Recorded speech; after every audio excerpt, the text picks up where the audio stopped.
Fala galera, quem tá aqui no mic de novo sou eu, professor Vitor Mascarini, e hoje com muita honra eu venho aqui em nome do História Sem Crise, antes de iniciar esse episódio, anunciar para vocês o primeiro patrocínio do História Sem Crise a um time da várzea aqui da cidade de São Paulo.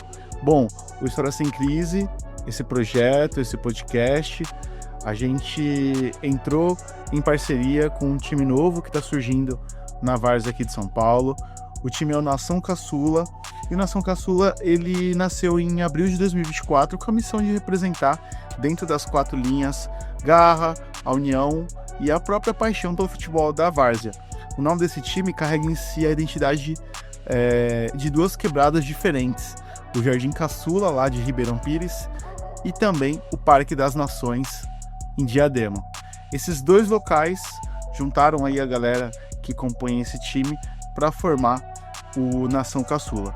Bom, gente, eu gostaria de pedir para que vocês, além de seguir o História Sem Crise, também seguir o Instagram lá do time Nação Caçula, porque a partir de agora o História Sem Crise também faz parte da história deste time.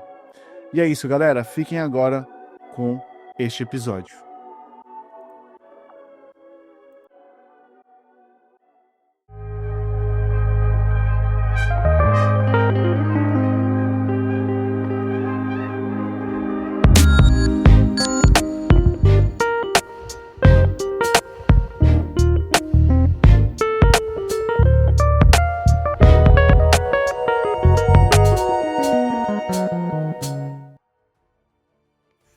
Bora, pesquisadores! Quem fala com vocês mais uma vez sou eu, professor Vitor Mascarini.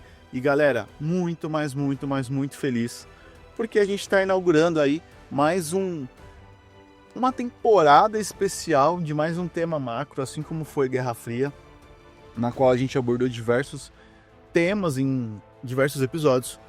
E dessa vez a gente vai dar ênfase na história do nosso país, né? A gente vai comentar de maneira massiva, de acordo com os roteiros que a gente conseguiu criar, com as fontes que a gente levantou, com os momentos importantes que a gente avaliou serem pertinentes a gente trazer para vocês em forma de podcast. Então a gente vai acompanhar aí de forma cronológica. Eu sei que existem alguns professores de história, né, que é a minha área, que não curtem muito essa questão da cronologia, as linhas temporais, data, essas coisas, mas eu acho que fica melhor até para apresentar para vocês esses temas que são muito importantes e cada vez mais eu percebo que a gente está mais se importando com a história de outros lugares e esquecendo a nossa história, e é isso que a gente tem o dever de não fazer. Bom, galera, antes da gente seguir, siga, comenta, compartilha em todas as nossas redes sociais, se inscreve no nosso canal, avalia o nosso podcast no Spotify, que ajuda demais a entregar mais episódios aí para o público que ainda não nos conhece. Siga a gente no Instagram, TikTok. Tem uma novidade também, a gente está ao longo das semanas postando episódios antigos em vários cortes, né? Mas são episódios completos, separados, identificados pelas suas respectivas partes. Então vocês também têm mais 2 canais para conseguirem ouvir os nossos episódios, né? De todos os quadros, tá, galera? Tanto no Instagram, pelos Reels, quanto pelo TikTok. Galera, e hoje eu tô com ele, meu parceiro, meu amigo, professor Victor Tâmbalo, sensei de 1000 nomes. Chega mais. E aí, pesquisadores, como que vocês estão? Estão todos bem? Como está o tímpano de vocês? Já experimentaram utilizar protetor auricular na escola? É uma dica aí dos médicos aí que trabalham com ouvidos, porque eu vou te falar, viu, pessoal, não tá fácil não. Ser professor em meio ao burbuliço de barulhos prejudica os nossos ouvidos e os nossos tímpanos. Então é muito importante que vocês mantenham a saúde em dia para ouvir o nosso maravilhoso e o nosso querido Historioteca, né? Vamos fazer uma viagem muito especial, meus pesquisadores. Eu estou muito ansioso. Assim, óbvio, né, que a gente vai voltar no tempo, né? A gente vai voltar milhares de anos no tempo, né? Não só milhares de anos, né, gente? A gente vai voltar centenas, né? Centenas. Acabei exagerando um pouquinho, mas voltaremos centenas de anos para conhecer o Brasil pré-cabralino. E aí vocês devem estar...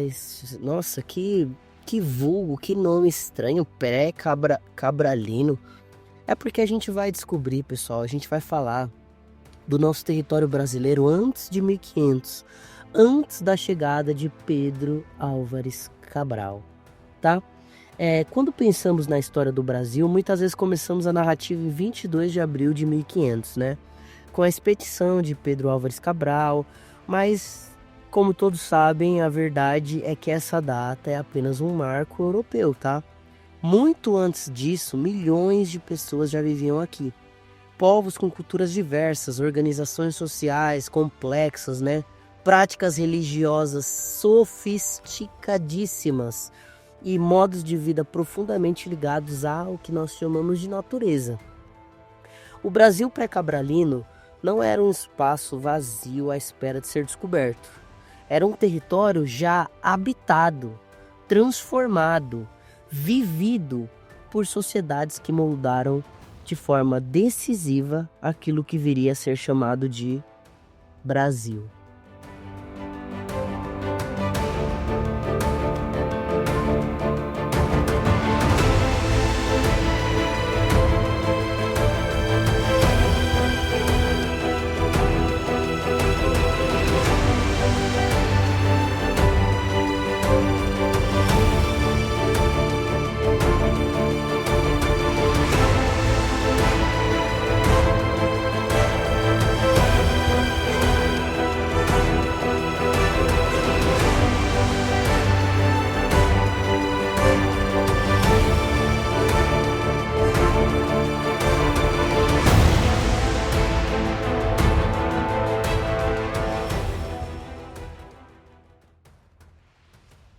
Bom, pessoal, quem eram os povos do Brasil pré-cabralino? Estima-se que antes da chegada dos portugueses, entre 2 a 5 milhões de indígenas viviam no território que hoje chamamos de Brasil.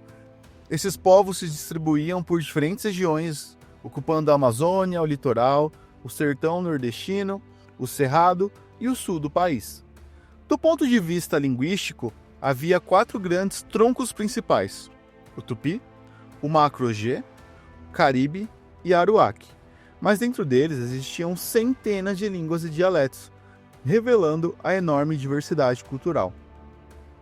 É importante, galera, a gente combater a ideia equivocada, muito repetida por séculos, de que antes de 1500 o Brasil era um espaço vazio, intocado, uma terra sem dono. Essa visão fazia parte da justificativa colonial para a ocupação do território. A realidade, no entanto, é que os povos indígenas já tinham uma presença milenar nessas terras. Havia grupos nômades dedicados à caça e à coleta, que percorriam grandes áreas.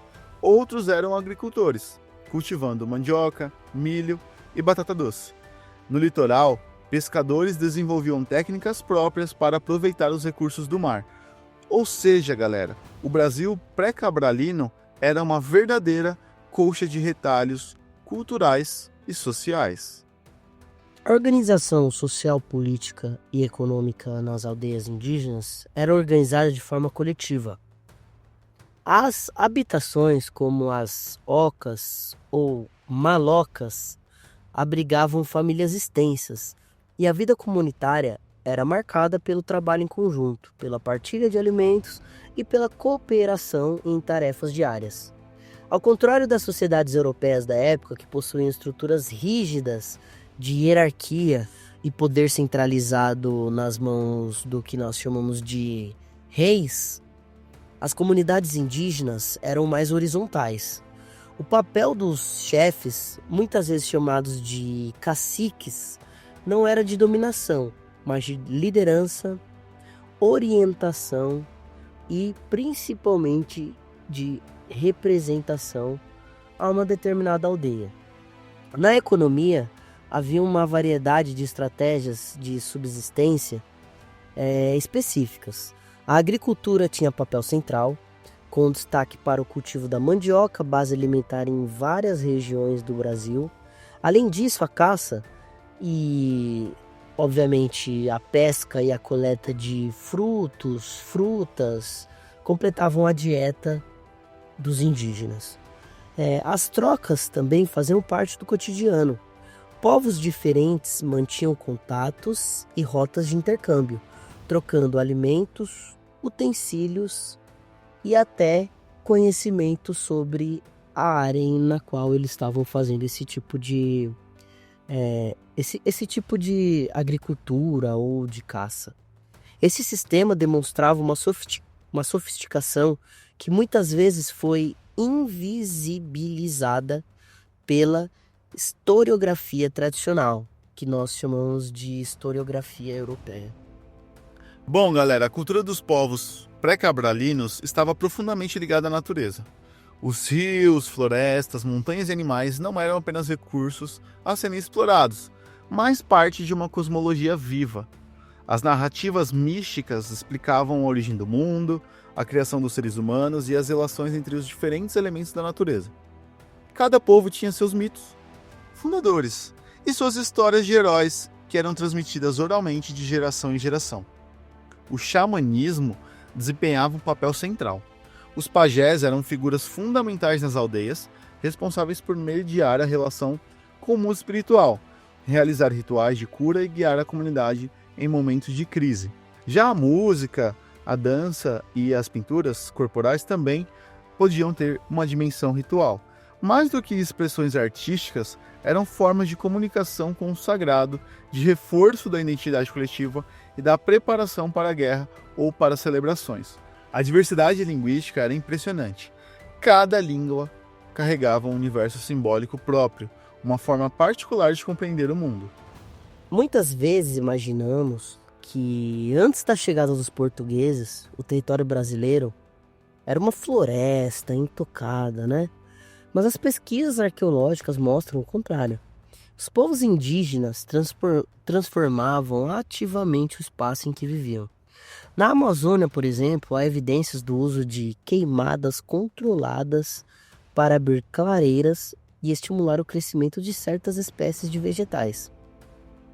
Além disso, os indígenas desenvolveram as chamadas terras pretas de índio, solos férteis enriquecidos artificialmente com matéria orgânica, fragmentos de cerâmica e restos de alimentos, capazes de sustentar a agricultura por séculos.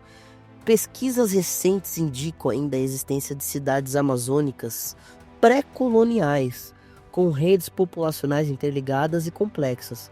Essas descobertas questionam a visão de uma floresta, intocada, e revelam a profundidade do conhecimento indígena sobre o meio ambiente. No litoral, sambaquis, enormes montes de conchas acumuladas, testemunham milhares de anos de ocupação humana, ligadas à pesca e à coleta de moluscos. Com a chegada dos europeus, a diversidade do Brasil pré-cabralino foi em grande parte silenciada. Guerras, epidemias e a colonização sistemática reduziram drasticamente a população indígena. Estima-se que em poucas décadas, milhões de vidas tenham sido perdidas. Mas os povos indígenas não desapareceram.